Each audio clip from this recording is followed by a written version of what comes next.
Today is a good day to die, but better still to live and tell our grandchildren, as yet unborn, of brave Romans who fought well. Today we face those proud Romans, the Scipii. They are worthy enemies, but enemies nonetheless. They have been brought to the battlefield by muling infants instead of leaders. We outnumber them by a small margin. From such small beginnings are great victories crafted. And now, to arms! Let us harden our hearts and think of Rome and all we can do for her. Then we will do our duty to Roman honor!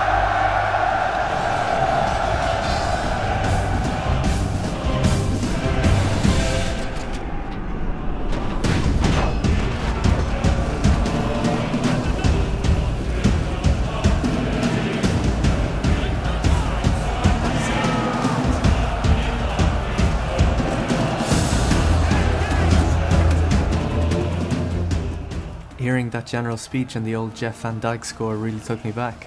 Unfortunately, any sounds you hear in this video from Rome Total War aren't actually present in this mod. I just couldn't resist doing a bit of fan service by playing the music during the video.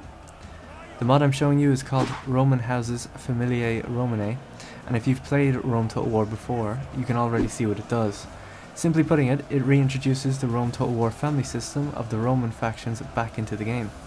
The Roman faction is split up into 4 factions: the Julii, Scipii, Brutii and SPQR. Each faction has a distinct colour set to them, and the new starting positions on the campaign map similar to how it was back in the day. I just wanted to show you guys this mod because it really does an excellent job of recreating the Roman factions from Rome 1, and I'm surprised nobody thought of it sooner.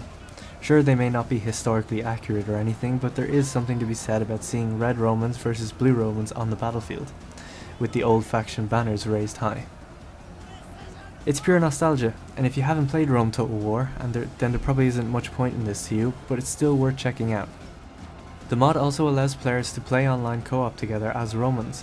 Myself and a friend always wanted to do this, and now we can. Thinking back to 2006 or 7, me and a buddy used to hot seat the Rome 1 campaign by emailing our saves to each other. Now, 7 years later, we can finally play the game together as Romans how we always wanted to. That's enough nostalgia though. Let's have a look at what you're actually getting in this.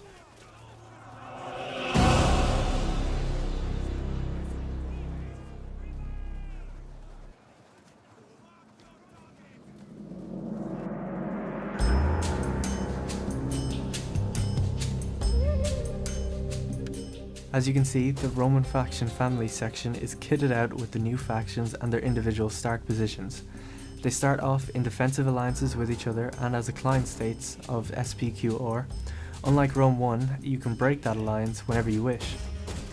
Syracuse and the Etruscan League have been removed to make room for the expanded Roman nations, and occasionally you will receive messages from the Senate or other Roman nations to wage war, take towns, and so on. Furthermore, you will receive messages to assassinate members of the other Roman factions, finally allowing the political system to make a bit more sense. No more killing your own generals. It's quite an interesting dynamic because acting against your ally may cause the Senate to choose you or the enemy to side with, so it adds much more of a gamble to the game and makes you want to build up before taking on the Romans. Also, the Romans are in a much stronger position this time around, so they seem to expand much faster in the early game. The mod comes in 2 variations, the 2 turns per year or the 4 turns per year. I just chose the 2 turns per year to keep it close to Rome 1. As far as I can tell, it makes little to no difference either way. That's really all I have to show you with this mod. I've had a lot of fun with it and played it for about 8 hours. The only reason I stopped was because beta patch 10 came out and I've been testing that. Anyways, that's all from me guys and girls. I hope you enjoyed this short mod video, and props to Idreus for creating it. Hope I said that name right. See you guys in the next one.